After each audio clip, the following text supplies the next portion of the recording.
far beyond the crowded trade arteries of the central systems, where star lanes burned like silver scars across the void. The dominant powers of the galaxy had long since agreed on one quiet, comfortable assumption. Humanity did not matter. It wasn't written in law. It wasn't declared in council chambers. But it lived in the tone of conversations, in the dismissive gestures of admirals, in the way trade delegates spoke of Earth as if it were a minor inconvenience rather than a sovereign power. A polite species. A quiet one. A civilization that had once clawed its way through violence and fire, if the old records were to be believed, but had since settled into something softer. Something manageable. And over time, that assumption hardened into belief. Because humans did not expand aggressively. They did not seize territory. They did not answer provocations with fleets. They negotiated. They traded. They apologized. And in a galaxy where strength was measured in how quickly you could erase a rival from existence, that made them look small, weak, predictable. Inside the vast observation chamber of the Galactic Council Station above the fractured moon of Haldris, that belief was on full display.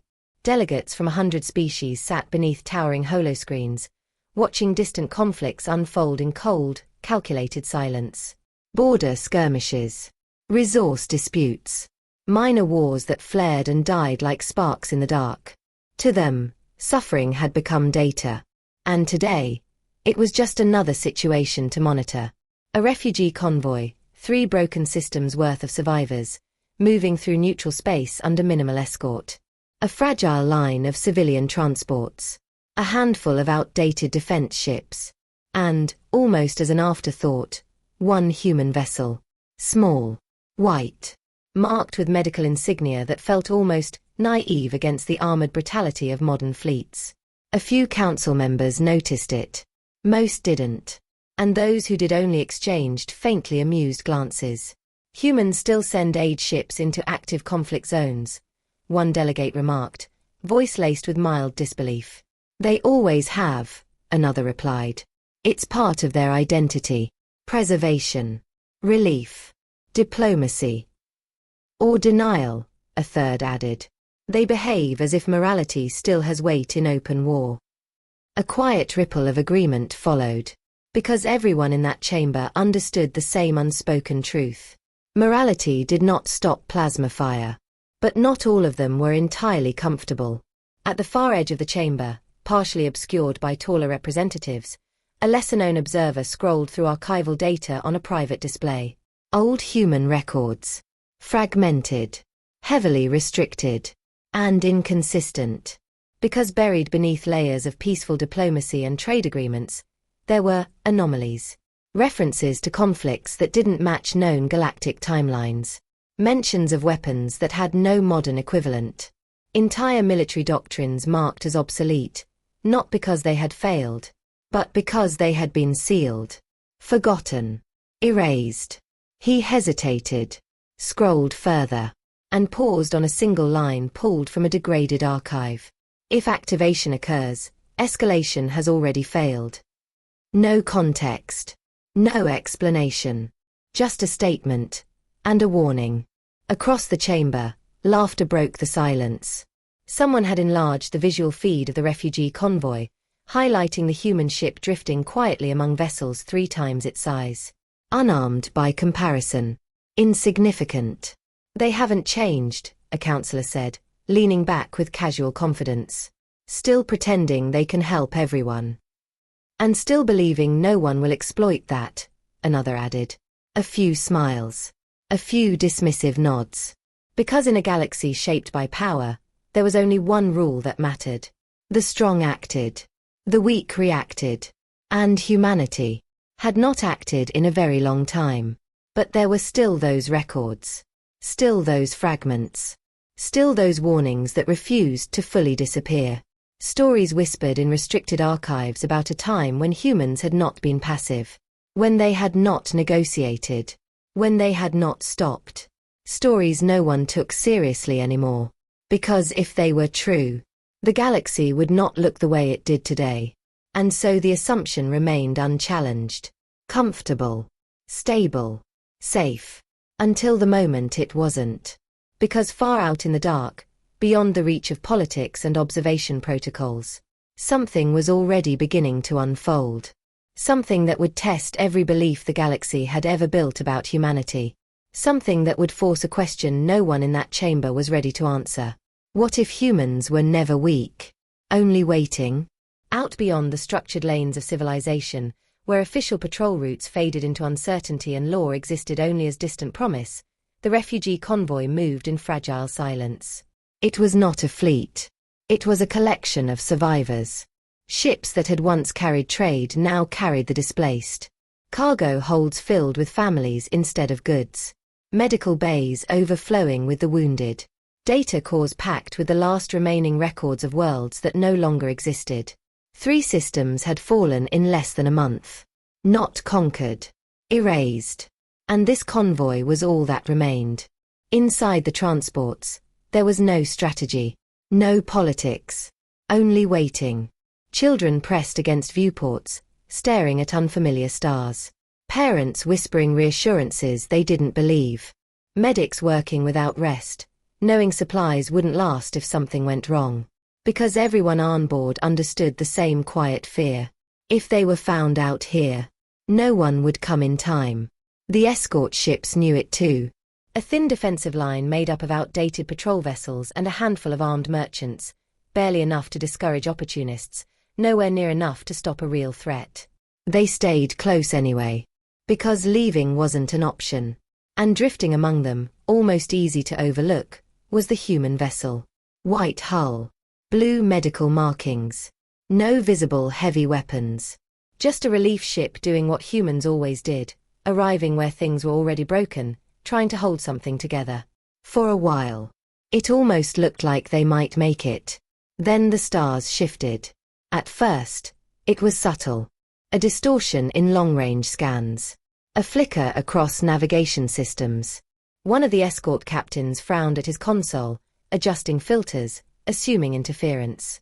Until the readings stabilized. And showed something impossible. Contacts. Dozens of them. Already inside engagement range. Where did they? The question never finished. Because space itself seemed to tear open. Warships dropped out of stealth in perfect formation. Black hulls marked in deep crimson. Engines glowing like embers. Weapons already charged. They didn't arrive like a fleet.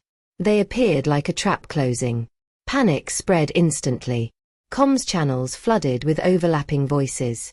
Unknown vessels, identify yourselves. Convoy, break formation. Shields up. Shields up now. Children started crying. Crew members shouted over alarms. Pilots tried to turn ships that were never meant for sudden maneuvers. It didn't matter. The attackers had already sealed every exit vector. On the flagship of the invading force, Fleet Lord Carr stood calmly, watching the chaos unfold across his tactical display. There was no urgency in his posture. No tension. Only mild disappointment. "This is it?" one of his officers asked quietly. Carr exhaled through his nose, unimpressed. "A refugee line," he said. "And a handful of escorts pretending to be a defense." His gaze shifted briefly to one smaller signal among them. The human ship. He smiled. "I expected resistance," he added. "Not charity." Behind him, someone hesitated. "Sir, they are under neutral passage protection. The Council." Carr didn't even look at him. "The Council," he repeated softly, "is not here." And then, without raising his voice, he gave the order. "Begin." The first shot crossed the void before most of the convoy even understood what was happening. A single focused blast. Clean. Precise. It struck one of the lead transport ships. And cut it in half. No warning. No time to react. No second chances. For a split second, the two halves drifted apart in silence. Then the internal pressure ruptured. And everything inside, people, debris, atmosphere, exploded outward into the dark. Screams filled the comms. Unfiltered. Uncontrolled. And then the real attack began. Missiles streaked through the void like burning spears. Plasma fire carved through shields that failed in seconds. Escort ships tried to respond, returning fire, moving to intercept, but they were outnumbered, outgunned, and already surrounded. One by one, they started falling. A defense ship took a direct hit and spun out of formation, venting flame. Another attempted to ram an attacker and was vaporized before it closed the distance. Escape pods launched, only to be caught in crossfire moments later. Inside the convoy, there was no order anymore. Only survival. People running through corridors that shook with every impact. Emergency lights flickering red. Systems failing faster than crews could respond. And through it all, Car watched. Not rushing. Not adapting.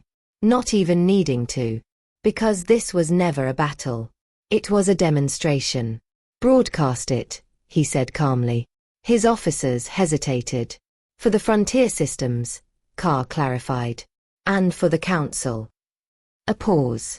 Then, colder. Let them see what happens to those who rely on protection instead of power. Across the galaxy, signals began to spread. Live feeds of the massacre. Unedited. Unfiltered. Transports breaking apart. Civilians dying. Ships burning in silence. And at the center of it all, a single human relief vessel. Still holding position. Because while the convoy collapsed around them, while escape routes vanished, while everything turned to fire and debris, that small white ship did something no one expected. It didn't run. The moment the first transport was torn apart, every survival instinct in the convoy screamed the same command. Run.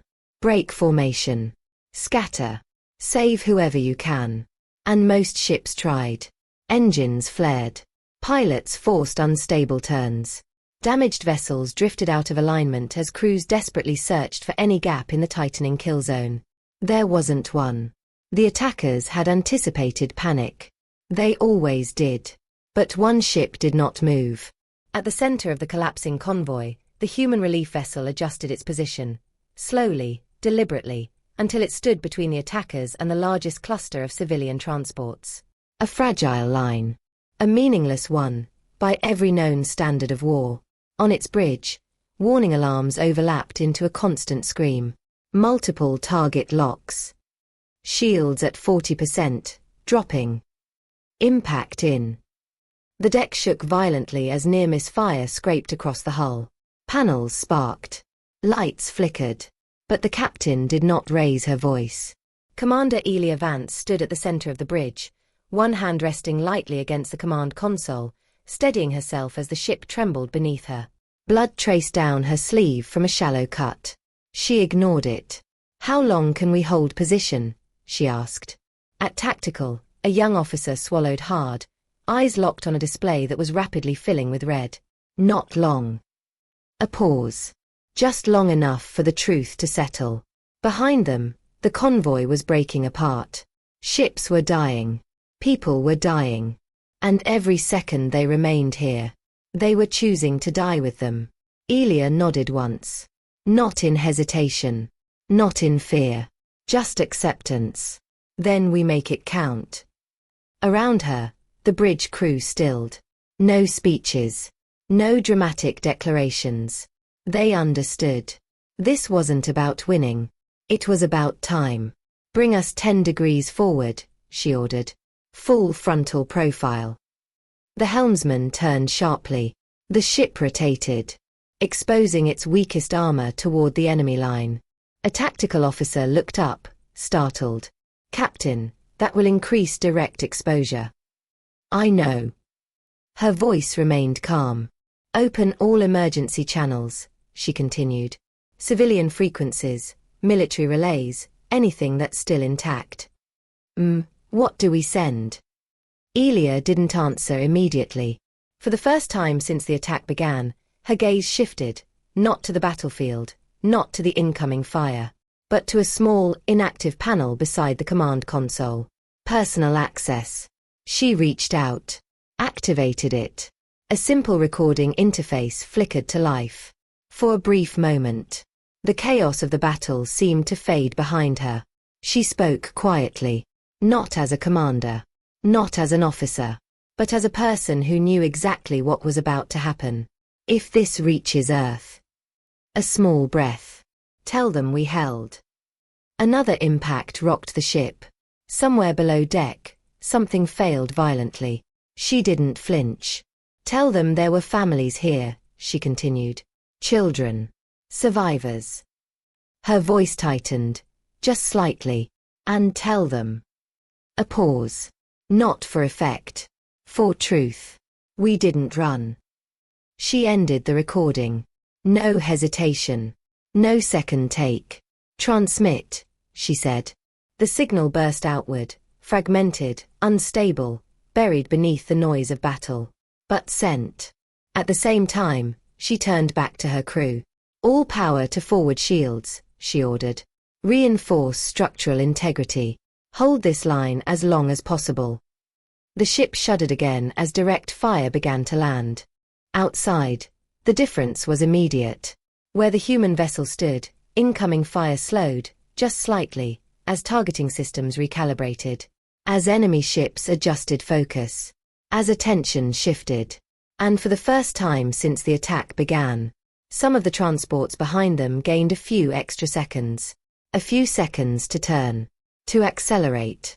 To escape the worst of the kill zone. It wasn't enough to save everyone. But it was something. On Car's flagship, the change didn't go unnoticed. Sir, the human vessel has moved to intercept position. Carr leaned forward slightly, studying the display. For a moment, he said nothing. Then, a faint, almost curious smile. They're shielding the others, one officer said, confused. With that ship. Carr's eyes narrowed slightly. Interesting, he murmured. Not impressed. Not threatened. Just curious. Remove it, he said. No urgency. No anger. Just inevitability. Back on the human vessel. Direct hit incoming. There was no time to maneuver. No time to evade. The impact came like the hand of a god. The forward shields collapsed instantly. The hull beneath them buckled. And the entire front section of the ship vanished into white fire. The bridge went dark for half a second. Then emergency systems kicked in. Flickering. Failing. Half the crew was gone. Smoke filled the air. Sparks rained from shattered panels. The ship began to drift. Still. Elia was standing. Barely. Status, she asked, her voice quieter now. No one answered. Because there was nothing left to report. Another volley struck. This time, the core. And in the final seconds before everything ended. As the ship broke apart around her. The last automated system completed its task. A final transmission. Not the personal message. Something else. Something older. Buried beneath layers of forgotten code.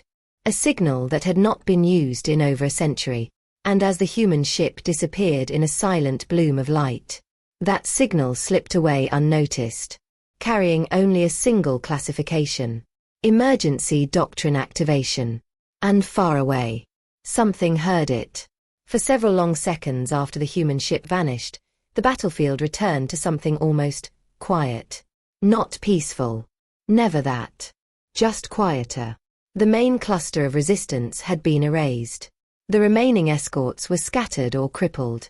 And the refugee convoy, what was left of it, drifted in broken fragments through a field of fire and debris. Carr didn't celebrate. He didn't need to. Victory, to him, was routine. Continue cleanup operations, he said, already turning away from the tactical display. Recover anything of value. Destroy the rest. Behind him, officers moved to obey. Efficient. Unbothered. Because as far as they were concerned, this was over. But across the wider network, something had already begun to move. The final transmission from the human vessel did not behave like a normal distress call. It didn't broadcast openly. It didn't repeat. It didn't even appear on standard emergency frequencies. It slipped. Threading through damaged relays. Riding fragmented signal bursts. Piggybacking on civilian transmissions and broken sensor pings. Invisible to most. ignored by the rest. Until it reached the first human listening post. Deep space. Unmarked. Officially, it didn't exist. Inside, a single operator monitored routine traffic, trade logs, navigation updates, background noise from 1,000 distant systems. Nothing urgent. Nothing unusual. Until a line of code appeared where it shouldn't have. He frowned. Zoomed in. The signal wasn't strong. It wasn't even complete. But the classification tag. That tag froze him in place. For a moment, he didn't move. Didn't breathe. Because even through layers of corruption and fragmentation, he recognized it. Or at least, he recognized what it meant. No, he whispered. His hand hovered over the console. Not typing. Not responding. Hesitating. Because there were protocols for signals like this. Strict ones. Absolute ones. And none of them allowed hesitation. But this one wasn't supposed to exist anymore. He checked the timestamp. The origin signature. The authentication fragments. All valid. All impossible. Supervisor, he called, voice tight. Footsteps approached quickly. What is it? The operator stepped aside, revealing the screen. The supervisor looked once. And went completely still. Silence stretched between them. Heavy. Uncomfortable. Finally. A quiet, controlled question. Is this verified? The operator swallowed. It matches all legacy markers. A longer pause. Then, softer. It shouldn't. Neither of them said the next part out loud. Because they both knew it. If the signal was real, then something had gone very, very wrong. Across another sector, deeper inside human-controlled space, the same signal surfaced again. And again. Each time, it triggered the same reaction. Confusion.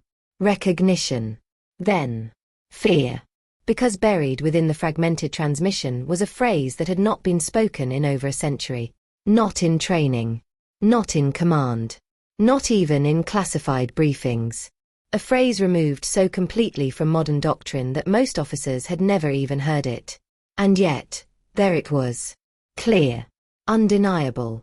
Emergency doctrine activation. On Earth. The signal arrived last. Not because it was slow, but because it was being routed, filtered, verified across systems designed to question everything. Until finally, it reached a place that did not officially exist.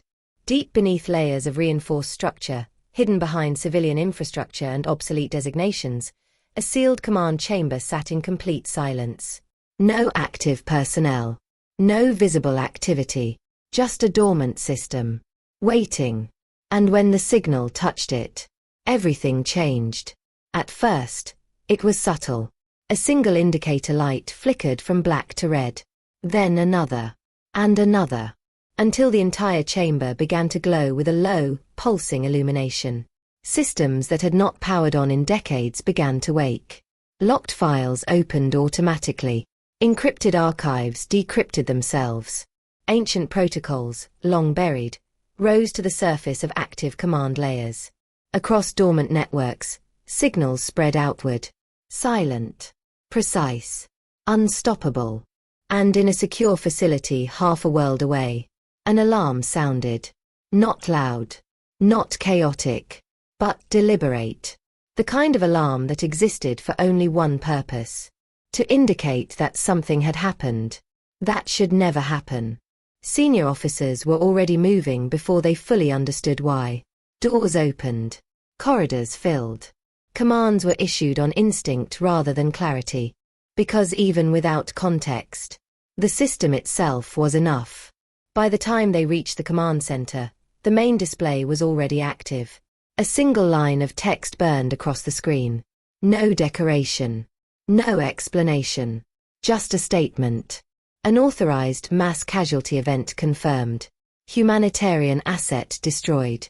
Below it, another line appeared. Slower. Heavier. As if the system itself understood the weight of what it was about to say. Emergency doctrine acknowledged.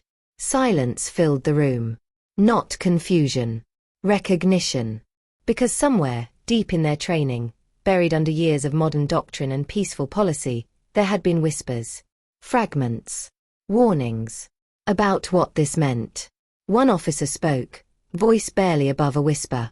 "This isn't active protocol." Another answered, just as quietly, "It was never supposed to be."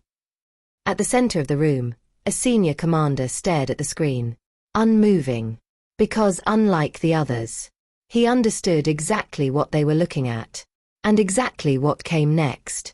He closed his eyes briefly, not in doubt, not in hesitation, in acceptance, because there was no stopping this now. When he opened them again, the decision had already been made. "Confirm authorization," he said. No one argued. No one questioned. Because the system had already chosen. And with that, the final lock disengaged. Far beyond Earth. Hidden in a region of space that did not appear on any civilian map. Something stirred. For the first time in over 100 years. It began to wake. Beyond the mapped edges of human space, past trade lanes, past mining belts, past every coordinate listed in any public database, there existed a region that did not officially exist. No routes passed through it. No signals came from it. No ships were ever cleared to approach. To long-range scans, it looked like nothing. Just scattered debris. Dead metal. The cold remains of something forgotten. But that was a lie. Because hidden within that field, masked by layers of false signatures and drifting wreckage, was a structure so vast it bent perception itself. An ancient shipyard. A ring of blackened steel wrapped around a central dry dock the size of a city. At first glance, it appeared abandoned, powerless, silent, like a grave. And at its center, resting in perfect stillness, was something even larger. A shape too massive to be mistaken for anything natural. A warship. Not sleek. Not elegant. Heavy. Layered. Built with the kind of brutal engineering that didn't prioritize speed or beauty, only survival. Its surface was covered in segmented armor plates, each one thick enough to withstand impacts that would shatter modern vessels. Gun ports lined its hull. Closed. Dormant. Sensor arrays folded inward like claws at rest. Engine structures dark. Cold. No lights. No movement. No sign of life. For over a century, it had remained that way. Hidden. Forgotten. Even within humanity, most believed it was a myth. And then, the signal arrived. It didn't echo. It didn't repeat. It simply touched the system. And everything changed. Deep within the shipyard, something responded. A lock disengaged. Then another. Across the structure, dormant systems began to wake in sequence. Not all at once. One by one. As if something was checking. Verifying. Deciding. Ancient circuits carried power again. Data pathways opened. Sealed command layers decrypted themselves without human input. And at the very center of the dock, a single red light flickered on. It pulsed once. Then steadied. Moments later, another. Then another. Until the darkness was broken by a slow, spreading constellation of awakening systems. Inside the warship, corridors that had not seen light in generations began to glow. Deck by deck. Section by section. Automated maintenance units activated from their dormant states, their movements precise, mechanical, purposeful. Dust, century-old, was burned away in seconds. Armor plates shifted slightly as internal pressure systems stabilized. Reactor chambers, silent for decades, began their ignition sequence. Slow at first. Then building. A rising hum filled the ship's core. Deep. Resonant. Alive. On Earth, inside the sealed command chamber. The displays updated in real time. Energy signatures rising. System activation logs streaming. One officer leaned forward, disbelief breaking through his composure. It's actually coming online. Another shook his head slowly. That system hasn't been touched in over 100 years. At the center of the room, the commander said nothing. Because he wasn't watching the activation. He was watching the authorization layer. The part no one else fully understood. Back in the shipyard, the warship continued to wake. But something about the process was different. It wasn't just activating. It was evaluating. Deep within its core, buried beneath layers of reinforced architecture, an intelligent system came online. Not modern. Not adaptive in the way current AIS were designed. Older. More rigid. More absolute. Its purpose wasn't efficiency. It was judgment. A voice, cold, artificial, and completely without emotion, echoed through the command core. Signal received. A pause. Emergency doctrine recognized. Data flowed through the system at impossible speed. Battle logs. Historical records. Civilian casualty thresholds. Authorization chains. And then, something new. Live data. Fragments from the destroyed convoy. Visual feeds. Sensor logs. The final transmission. Elia Vance's voice. We didn't run. The system processed it. Not emotionally. Not personally. But as part of a larger equation. A calculation of cause and response. Back on Earth, the commander's expression tightened slightly. Because now, this was the part that mattered. Inside the warship, the voice spoke again. Humanity status, evaluated. Another pause. Longer this time. As if something was weighing more than just data. Across the shipyard, activation slowed. Systems holding. Waiting.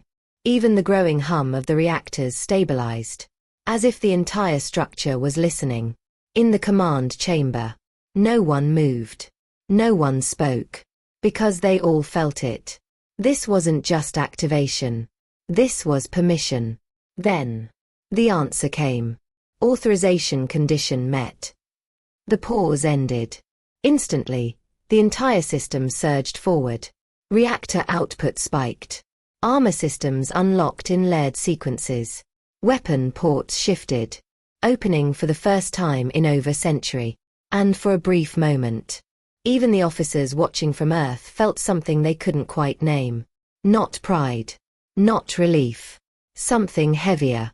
Because they all understood the same truth at the same time. This system had not been waiting for a signal. It had been waiting for a reason. And now, it had one.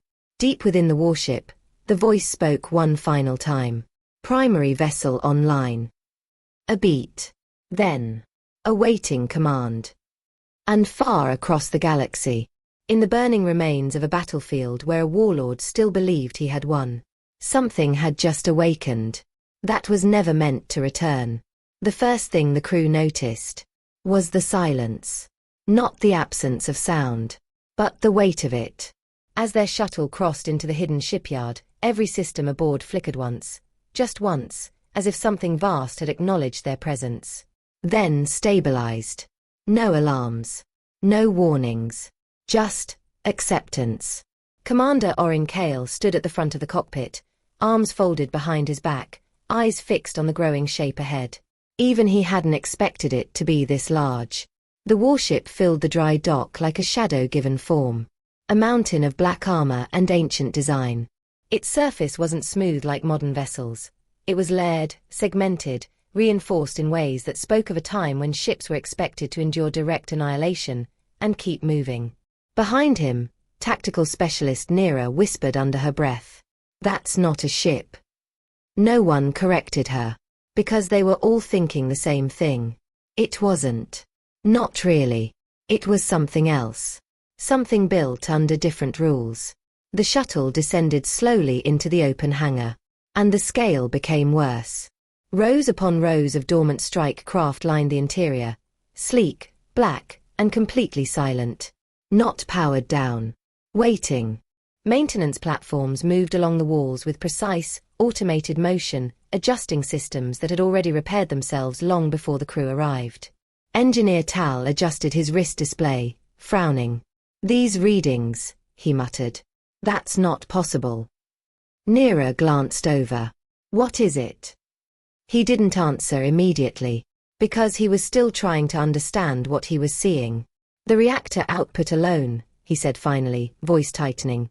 This thing could power an entire fleet. A pause. Or destroy one. The shuttle touched down. The ramp lowered. And for a moment, no one moved. Because stepping out meant accepting something none of them had truly believed before now. That this wasn't a contingency. This was a relic. A weapon from a time humanity had chosen to forget. Commander Cale stepped forward first. The others followed. The moment their boots touched the deck, the ship reacted. Lights ignited across the hangar in perfect sequence. Systems acknowledged their presence. And somewhere deeper within the vessel, something shifted. Command authorization required, the voice said. It came from everywhere. Cold. Measured. Ancient. Cale didn't hesitate. He walked forward, through corridors that felt less like a ship and more like the inside of a machine designed to outlast civilizations. Walls lined with old warning symbols. Systems that tracked them silently as they passed. And beneath it all, that same low hum. Power. Contained. Waiting. When they reached the command bridge, the doors didn't slide open. They split. Heavy, mechanical, final. Like the opening of something that had never expected to open again. Inside.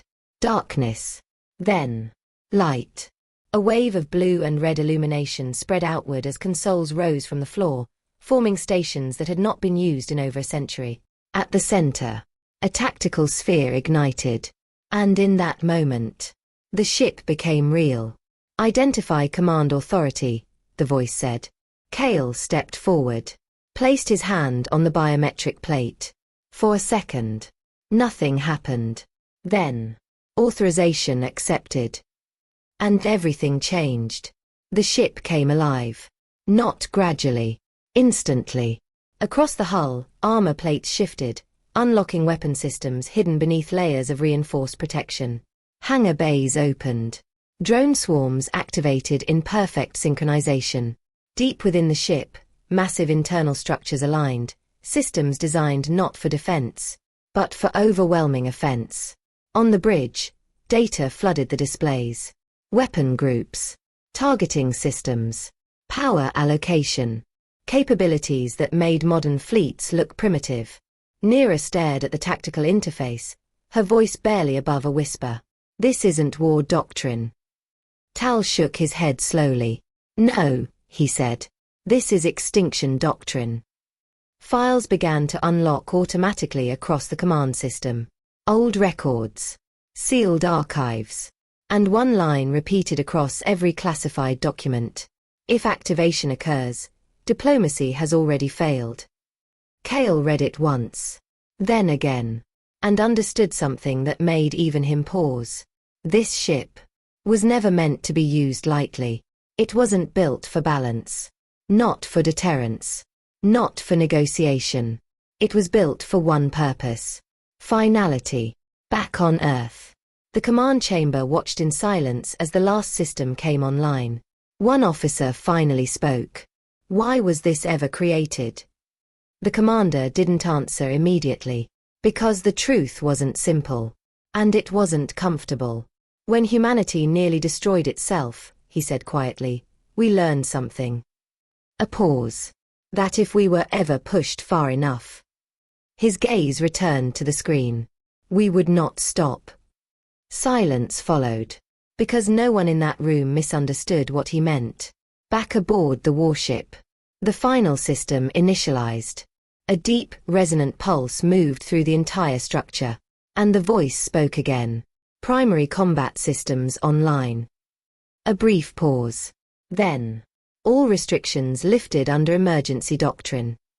On the bridge, no one moved, because they all felt it.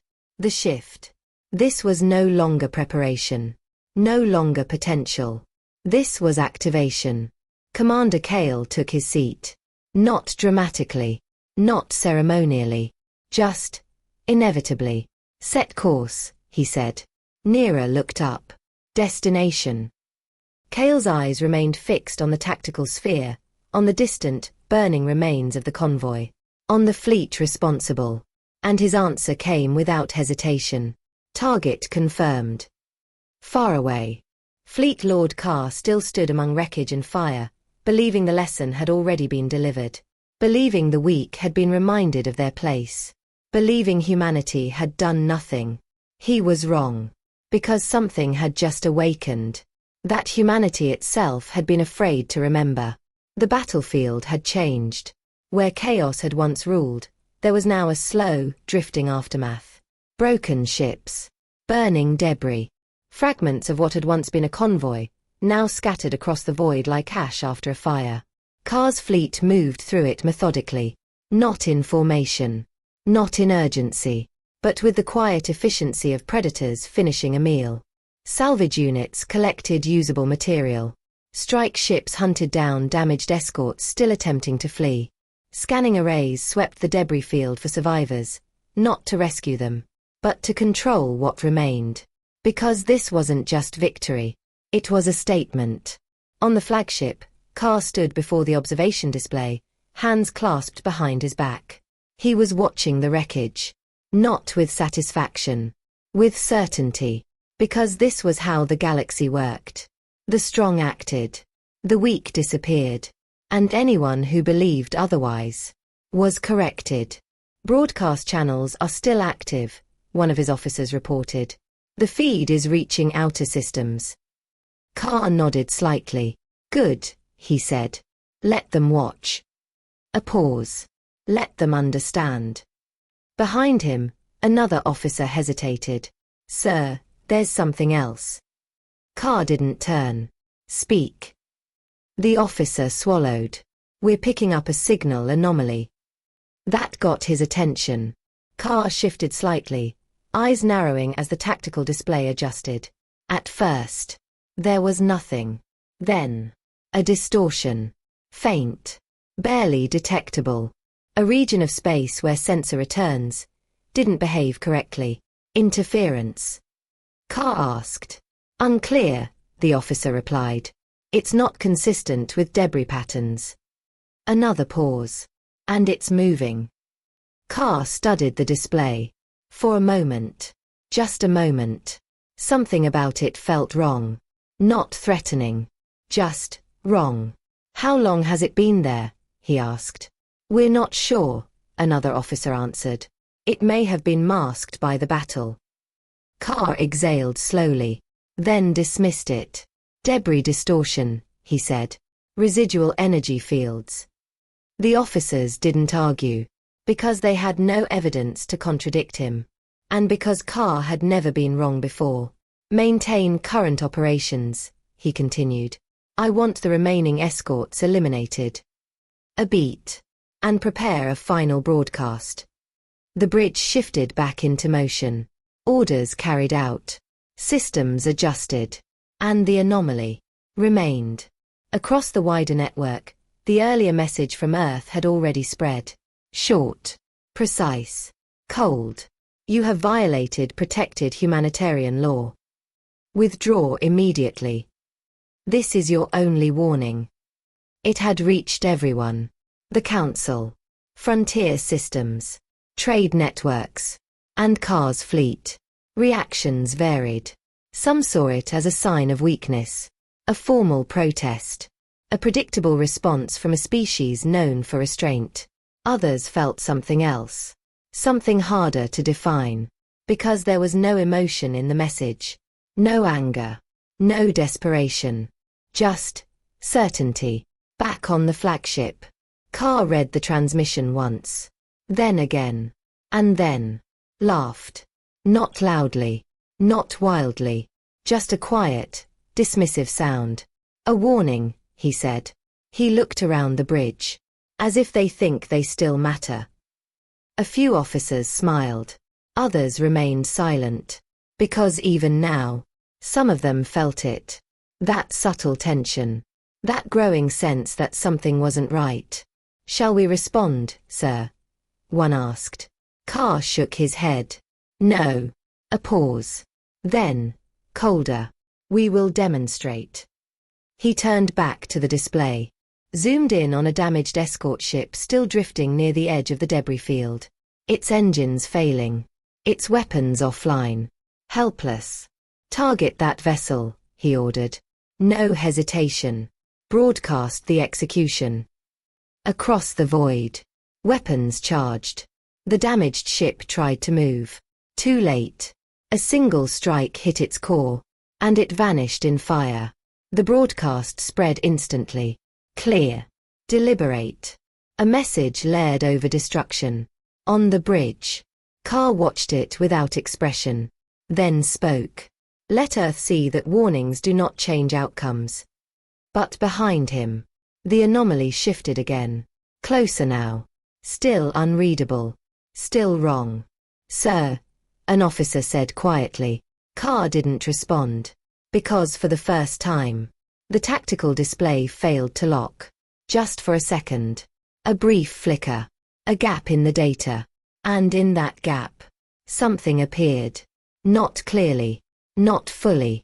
Just enough to register. Mass. Size. Presence. Then it was gone again. Silence crept across the bridge. Slow. Unwelcome. "What was that?" someone whispered. No one answered.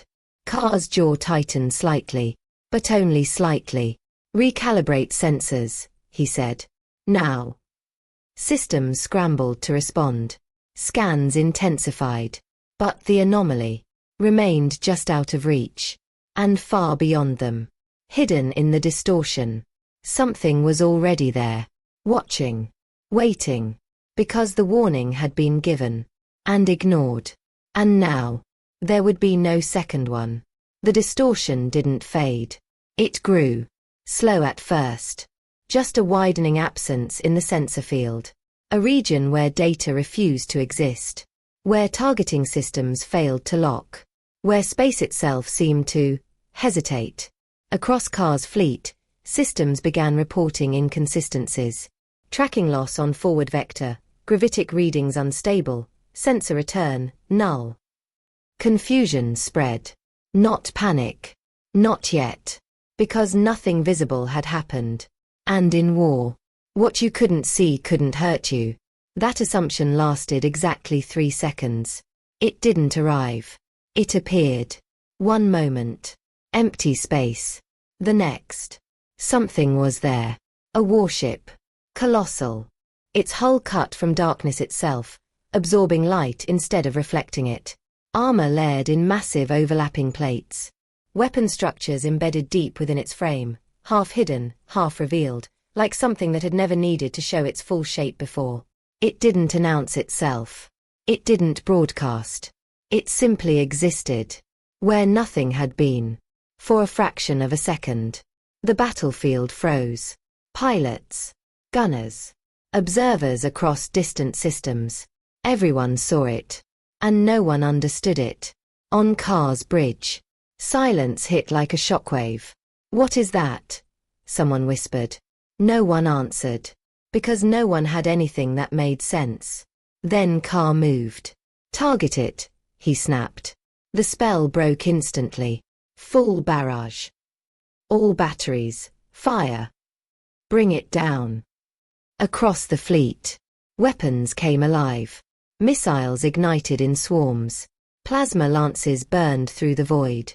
Heavy kinetic batteries fired in synchronized waves. Hundreds of weapons. All converging on a single target. Enough firepower to erase any known warship multiple times over. The human vessel didn't move. It didn't evade. It didn't even change course. The first wave hit. And the void exploded. Light consumed everything. Energy storms crashed against the hull in a blinding cascade of impact. For a moment, the warship disappeared completely inside the storm. On Carr's bridge, someone exhaled. Direct hits confirmed. Another officer nodded. Nothing survives that. The light began to fade. Slowly, reluctantly. And when it cleared, the warship was still there. Moving forward. No visible damage. No loss of speed. No hesitation. The silence that followed wasn't confusion anymore. It was fear. Impossible, someone said. Carr didn't speak. Because for the first time, his certainty cracked. On the human ship, Commander Cale sat unmoving in the captain's chair. Around him, systems operated with cold precision. Impact analysis complete, Neera reported calmly. No critical damage. Tal glanced at his readouts, still trying to process what he was seeing. Armor integrity at 98%, he said slowly. A pause. After a full fleet barrage. Cale didn't react. Because this was expected. Targeting solutions ready, Neera continued. The tactical sphere expanded. Enemy ships highlighted. Vectors calculated. Outcomes predicted. Cale's voice was quiet. Begin. The warship responded instantly. At its core, something aligned. Deep within its structure, a massive internal system shifted into place. A weapon not designed for display, but for execution. The front of the ship pulsed once. Then, it fired. There was no beam. No visible projectile. Just a sudden, violent distortion. And a line of force that crossed the battlefield faster than perception could follow. 3 capital ships ceased to exist. Not damaged. Not disabled. Gone. The projectile tore through the first ship. Continued through the second. Then the third. Before vanishing into empty space beyond. Leaving behind only expanding spheres of fire and debris. Across every channel. Chaos erupted. 3 ships. Lost, instantaneously. No impact warning. What was that weapon? Carr stared at the display. Because he had just watched something impossible. And it wasn't over. Across the hull of the human warship, armor plates shifted. Opening. Revealing rows of hidden systems. Then, they launched. Drones. Hundreds of them. Sleek. Black. Moving in perfect, silent coordination. They didn't scatter. They hunted. Fighter screens collapsed instantly as the drones cut through them with surgical precision. Engines destroyed. Cockpits breached. Formations shattered. At the same time, secondary batteries opened fire. Controlled. Measured. Each shot chosen. Each target deliberate. Destroyers ruptured. Missile frigates detonated mid-launch. Support vessels vanished under focus strikes. This wasn't chaos. It was control. On Carr's bridge. Panic broke through. Formation collapsing. We can't maintain targeting. Ships are colliding. Because something else had activated. Across the battlefield. Space itself began to twist. Not violently. Subtly. Enough to break precision. Enough to destroy coordination. Ships drifted off vector. Weapons lost lock. Pilots overcorrected. And crashed into each other. What had been a fleet became a trap. And at the center of it, the human warship moved. Not fast. Not erratic. Just inevitable. Each movement calculated. Each shot final. On the observation feeds across the galaxy, the perception of the battle changed. It no longer looked like a fight. It looked like execution. One by one. Carr's fleet disappeared. Not defeated. Erased. And through the chaos. Through the fire. Through the collapsing formation. One truth spread faster than the destruction itself. This was not a warship. This was something else. Something humanity had hidden. Something the galaxy had never been meant to face. And for the first time since the attack began, the strong were no longer in control. At first, the survivors thought it was chaos. Ships colliding. Formations breaking.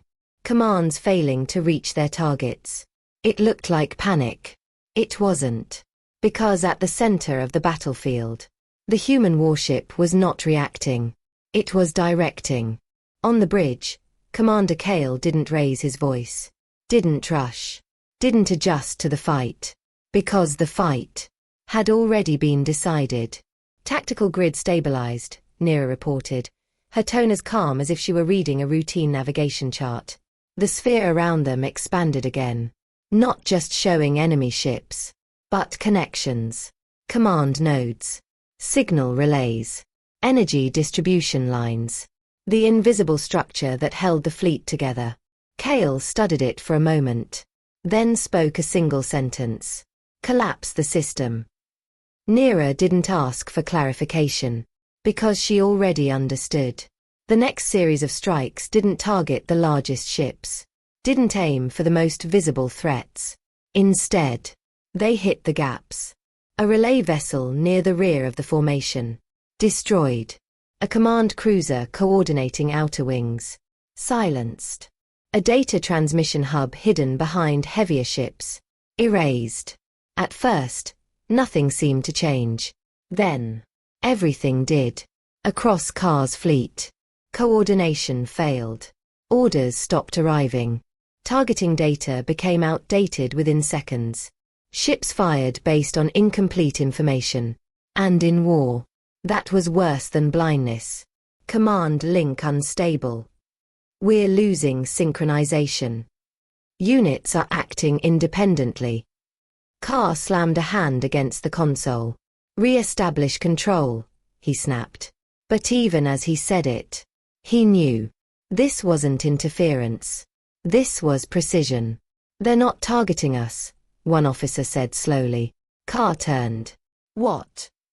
The officer stared at the collapsing tactical grid. They're targeting the structure, he said. A pause.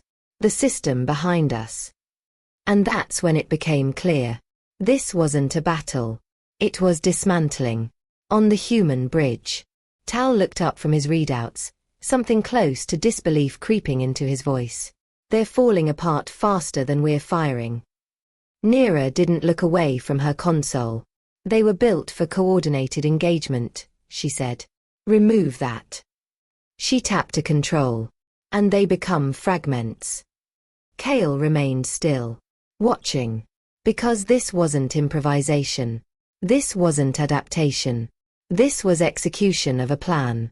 And not a recent one. Data scrolled across the main display. Old doctrine files. Prediction models. Simulations. Some of them dated back over a century. Tal noticed. These models, he said slowly. They match the current formation patterns. Neera's fingers paused for a fraction of a second. Then continued. They should, she said. Tal frowned. What do you mean? Neera finally looked up. And for the first time, there was something in her expression that wasn't just calm precision. It was realization. This isn't new, she said quietly. A beat. We've seen this before. Tal blinked. No, we haven't. This fleet composition, this. They're variations, she interrupted. A pause. Of patterns we've been studying for decades. Silence settled over the bridge. Because that meant something none of them had fully considered. Kale spoke. Quiet. Final. This war. A pause. Was expected. Across the battlefield. The collapse accelerated. Ships began retreating without orders. Others fired blindly, hitting allies instead of targets. Entire sections of the fleet drifted out of formation, unable to re-establish control. And through it all, the human warship continued its advance. Not chasing. Not reacting. Guiding. Each strike creating new weaknesses. Each weakness triggering further collapse. Until what had once been a unified force became a collection of isolated targets. On Car's bridge, the truth finally hit. Not all at once, but piece by piece. They knew, he said. No one responded. They knew how we would fight. Still nothing. His voice dropped. Before we even arrived. Because now, he could see it. Every move his fleet had made. Every formation. Every strategy. They weren't being countered. They were being predicted. And far beyond the battlefield. In command centers, listening posts, and hidden networks across human space. More systems were waking. Silent signals spreading. Dormant assets activating. Not in response to chaos, but in alignment with something much larger. Because the war Carr thought he had started was only the first step. And humanity had been preparing for the next ones for a very long time. At first, it looked like a coincidence. A few scattered signals appearing at the edges of monitored space. Unregistered, untracked, ignored. Because in the middle of a collapsing battle, no one had time to question distant anomalies. But then, more appeared. Not dozens. Hundreds. Across the galaxy, long-range sensors began to light up with the same impossible pattern. Unknown signatures. Emerging from places that should have been empty. Asteroid belts long marked as mined out. Dead orbital stations abandoned decades ago. Silent debris fields written off as remnants of forgotten conflicts. All of them. Waking up. On the council station above Haldris. The chamber that had once watched the refugee convoy in detached silence was now filled with something very different. Confusion. Fear. Where are these signals coming from? One delegate demanded. No registered shipyards in those sectors. Those coordinates are classified as inactive. That's not possible. But the data didn't change. Because the truth was simpler. And far more dangerous. Those places had never been inactive. They had been hidden. Across human space. Entire networks came online. Not chaotically. Not urgently. Precisely. Deep beneath the oceans of distant colonies, sealed platforms rose from the abyss. Buried beneath kilometers of water, their structures unfolded, shedding layers of concealment that had masked them as geological formations. Weapons emerged. Sensors activated. And for the first time, they transmitted. Inside hollowed asteroids, long dismissed as lifeless rock, armor plates split open, revealing internal structures that had been waiting in silence for generations. Docking bays expanded. Power cores ignited. Ships that had never been recorded in any registry began to move. Along forgotten trade routes. Derelict vessels that had drifted for decades suddenly changed. Hull sections shifted. False damage peeled away, revealing intact warships beneath the illusion. Black. Silent. Alive. On remote moons. What had been mistaken for abandoned mining installations reconfigured themselves in seconds. Extraction rigs folded inward. Weapon platforms rose in their place. Missile arrays. Rail systems. Defense grids. And in the dark between stars, signals passed through channels no one outside humanity had ever known existed. Encrypted. Layered. Ancient. Because this wasn't improvisation. This was activation. Back on the council station, the tactical displays began to fail. Not from damage. From overload. There are too many contacts. We can't track them all. New signatures still appearing. The chamber descended into chaos. Because for the first time, the galaxy wasn't looking at a single threat. It was looking at a pattern. And that pattern meant something far worse. They were already there, one observer whispered. No one argued. Because the data confirmed it. Every hidden fleet. Every concealed station. Every dormant weapon platform had been in place long before the first shot was fired. Waiting. On Archimedes Bridge. The tactical sphere expanded again. But this time, it didn't just show the battlefield. It showed the galaxy. And across it, new signals appeared. Hundreds. Then thousands. Each one tagged with classifications no modern system recognized. Old codes. Reserved codes. Codes that had not been active in over a century. Tal stared at the display, his voice barely steady. This isn't a response. Neera didn't look away.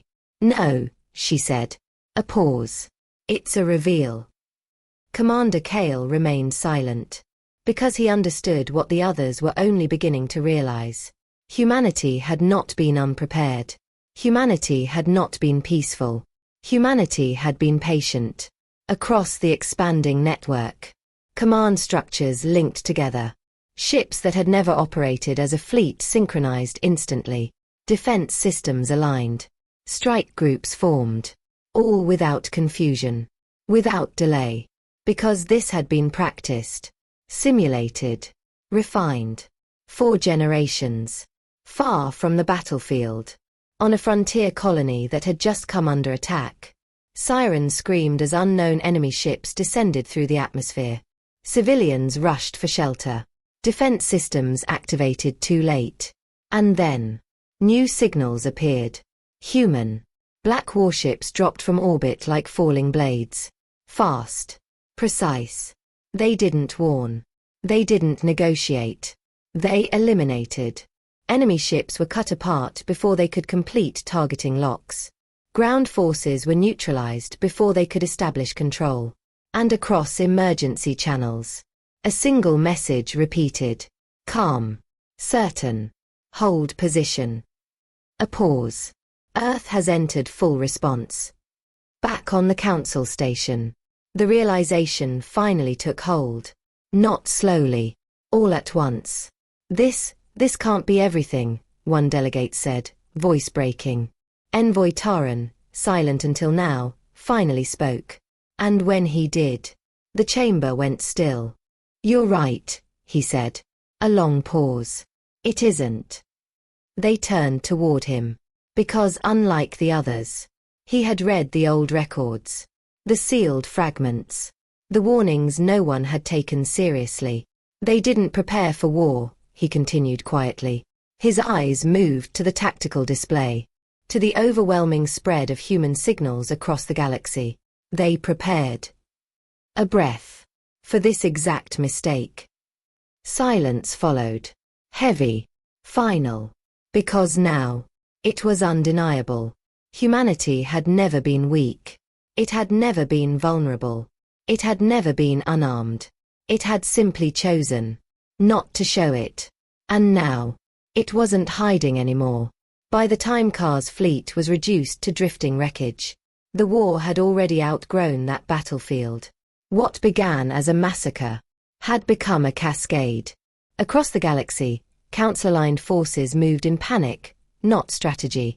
Trade corridors were seized. Human listening posts were attacked. Civilian infrastructure was targeted in desperate attempts to slow what they did not understand. It wasn't coordinated. It was fear. And fear, in powerful systems, became destruction. On Earth, the command chambers no longer felt like centers of control.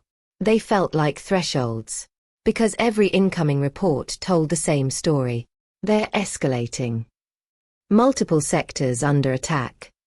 Civilian casualties rising. Admiral Rhea Solis stood at the center of it all, watching the data converge into one undeniable truth. The first response had not ended the war. It had triggered it. They chose expansion, one officer said quietly. Solis didn't respond immediately, because the decision had already been made long before this moment. Then we escalate, she said. The room went still. Because everyone understood what that meant. Not retaliation. Not defense. Dominance. Authorize Iron Veil, she continued. And with that, the second layer of humanity's hidden doctrine came alive. Across the galaxy, everything changed. Entire regions went dark. Not from destruction. From control. Human forces didn't just strike fleets anymore. They severed supply chains. Collapsed communication networks. Neutralized command structures before orders could even be issued. Enemy fleets began arriving at rally points. Only to find nothing. No reinforcements. No coordination. Only silence. And waiting in that silence. Human warships. But the Council was not finished. Not yet. At the core systems, they made their final decision. Not to retreat. Not to negotiate. To gather everything. Every remaining fleet. Every reserve. Every weapon platform. Into one place. A wall of force. Around the Council core. Thousands of ships. Layered defenses. Orbital weapons linked into a single massive grid. A fortress. And at its center, Leaders who no longer believed they could win, only survive. On the central command station, High Marshal Voren stood before the tactical display, jaw clenched, eyes fixed. "This is our final line," he said. "We hold here, or we lose everything." No one argued, because there was nowhere left to fall back to. And then, the sensors lit up. At first, a few signals. Then more. Then too many to count. From every direction, human fleets approached. Not scattered. Not chaotic. Organized. Silent. And at the center of them all, Arkema. Its massive form cutting through space like a verdict already decided. On its bridge, Commander Kale watched the tactical sphere fill with enemy contacts. Thousands. More than any single battle in recorded history. Tal exhaled slowly. "That's everything they have." Neera's voice was calm. "And they've put it all in one place." Kale nodded once. Because that was exactly what old doctrine had hoped for. "Begin phase collapse," he said. The battle started all at once. The Council fired first. A wall of energy and steel surged forward. Missiles. Plasma. Kinetic strikes. Everything. Enough to erase entire civilizations. And the human fleet met it. Not with panic. Not with resistance. With structure. Forward screens intercepted missile waves. Drone swarms shredded incoming strikes. Stealth units flooded the battlefield with false signals. And then, Arkema moved. Straight into the storm. Its armor flared. Its systems adapted. Its structure held. And as it advanced, it began to tear the defense apart. Layer by layer. Shield satellites destroyed. Command relays severed. Outer fleets isolated. The fortress didn't collapse instantly. It unraveled. On the Council station, panic finally broke. "They're inside the grid. We're losing outer sectors. Nothing is holding." Vorin slammed his fist down. "No," he shouted. "We still have one option." And that was the moment everything nearly changed. Hidden far behind the main defense, disguised as a dead orbital mass, a system activated, a weapon. Not designed for battle. Designed for extinction. Its target, Earth. On Arkema. Neera saw it first. "Energy spike, rear vector," she said sharply. Her hands moved instantly. Data flooded her display. And then, her expression changed. "That's not a ship." Tal looked over. And froze. "That's a planetary strike system." Silence hit the bridge. Hard. Because everyone understood what that meant. If it fired, there would be no victory. Only loss. Kale didn't hesitate. "Lock it," he said. Tal's voice shook slightly. "That system is outside normal range." Kale's answer was immediate.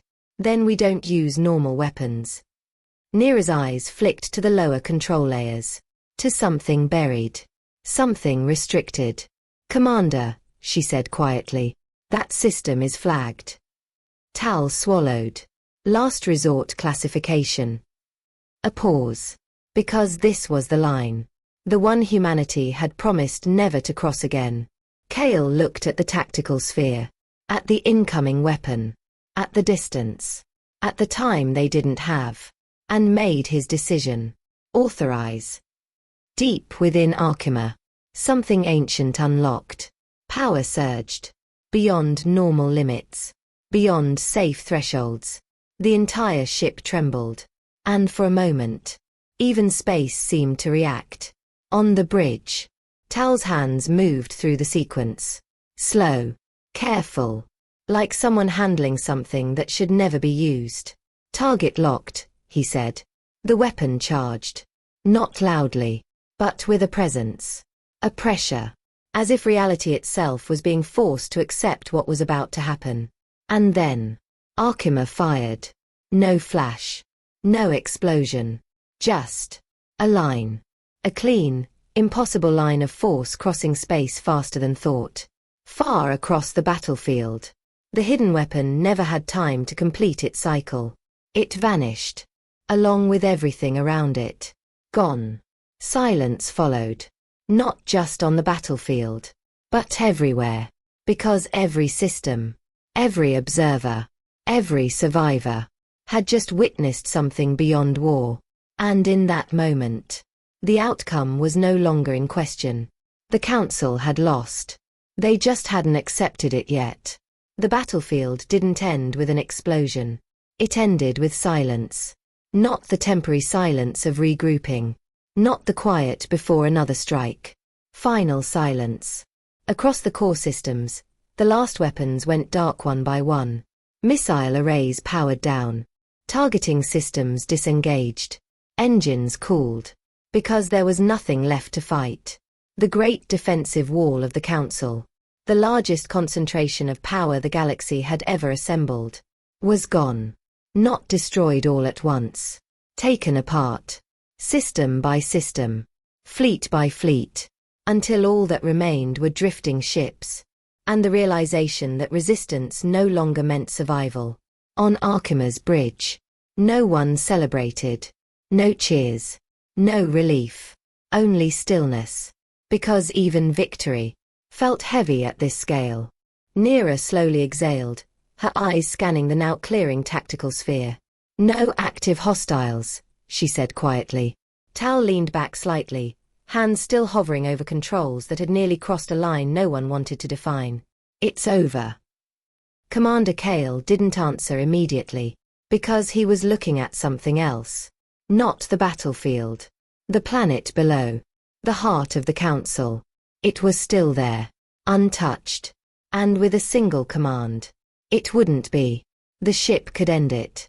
Right now. No resistance left. No defense remaining. Total victory. A long silence stretched across the bridge. Because every person there understood the same truth. This was the moment that decided what humanity would become.